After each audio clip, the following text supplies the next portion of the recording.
আসসালামু আলাইকুম। আজকে আমি ওয়ার্ডপ্রেস দিয়ে তৈরি করা একটি নিউজ পোর্টাল ওয়েবসাইট আপনাদেরকে ভিজিট করে দেখাচ্ছি। এটি হচ্ছে আমার ওয়েবসাইট।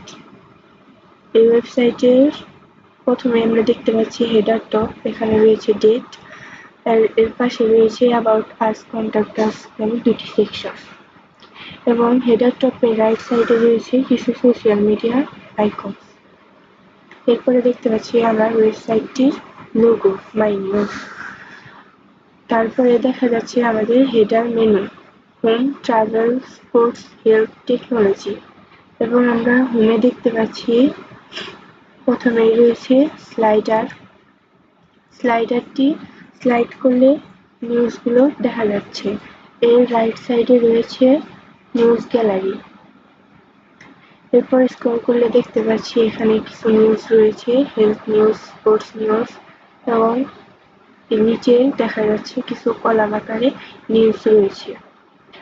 রাইট সাইডে আমরা সাইড বার দেখতে পাচ্ছি, এখানে রয়েছে নিউজ গ্যালারি, এবং তার নিচে রয়েছে অ্যাডস, এবং তার নিচে রয়েছে লেটেস্ট নিউজ, এবং তার নিচে রয়েছে লেটেস্ট কিছু কমেন্ট। এখানে বেশ কিছু নিউজ রয়েছে, এবং সবশেষে দেখতে পাচ্ছি নিচে রয়েছে হচ্ছে my news, tax, meta, latest news, হচ্ছে ফোটার সেকশন। এরপর আমরা ট্রাভেলে গেলে দেখতে পাবো এখানে 3টি ক্যাটাগরি রয়েছে। এখান থেকে যে কোনো একটাতে ক্লিক করলে আমরা দেখতে পাবো কিছু নিউজ রয়েছে। নিউজগুলো সামারি আকারে রয়েছে। নিউজগুলোর হেডলাইনে ক্লিক করলে আমরা ফুল নিউজটা পড়তে পারবো। এই হচ্ছে আমাদের ফুল নিউজ। আর রাইট সাইডে রয়েছে সাইড বার, অ্যাডস, লেটেস্ট কিছু news, latest comments, new categories.